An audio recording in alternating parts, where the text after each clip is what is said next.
দৈনিক ভোরের চেতনা পত্রিকার বাগেরহাট প্রতিনিধি এস.এম. হায়েত হত্যার প্রতিবাদে ঢাকা মিরপুরে 10 মানববন্ধন।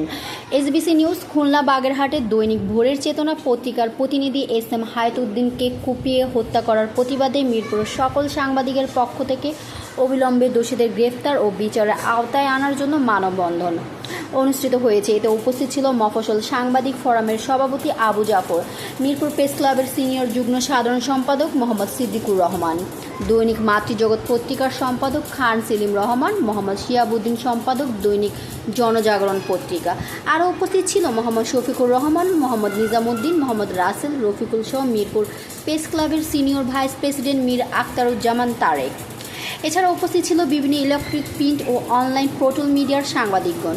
উপস্থিত সাংবাদিকেরা অবিলম্বে এই নৃশংস হত্যাকাণ্ডের সাথে জড়িতদের চিহ্নিত করে গ্রেফতার করে আইনের আওতায় নিয়ে আসার আহ্বান জানায়। সাংবাদিকরা যেভাবে নির্যাতিত নিষ্পেষিত হচ্ছে তাতে সাংবাদিকেরা তাদের পেশায় থেকে সাংবাদিকতা করতে পারবে কিনা সন্দেহ দেখা দিচ্ছে। প্রতিনিয়ত সাংবাদিকের ও সংবাদ সংগ্রহ করতে গিয়ে হামলার শিকার হচ্ছে। আজকের ঢাকা বিআরটিতে সংবাদ সংগ্রহে গিয়ে নির্যাতিত হয়েছে সাংবাদিক সুমন খান। উপস্থিত সাংবাদিকেরা এর তীব্র নিন্দা ও প্রতিবাদ জানায়। সাংবাদিকদের একটাই দাবি ছিল আজকের অন্তর্বর্তীকালীন সরকারের নিকট সাংবাদিকদের সুরক্ষা নিশ্চিত করার জন্য আহ্বান জানায় সাংবাদিকবৃন্দ। সারা বাংলাদেশে সাংবাদিকদের নিয়ে কটাক্ষ, সম্মানহানিকর মন্তব্য করে যাচ্ছে, ঢালাওভাবে মন্তব্য করে যাচ্ছে এক শ্রেণীর দুষ্কৃতকারী। আর সাংবাদিকেরা অসহায়ত্ব প্রকাশ করছে, কারণ থানায় ও সাংবাদিকদের জিডি করতে গেলে ওসির অনুমতি নিতে হয়। আদালতে সাংবাদিকদের বিরুদ্ধে মামলা হলেও সাংবাদিকেরা মামলা করতে গেলে তা নিয়ে অনেক কাঠখড় পোহাতে হয়।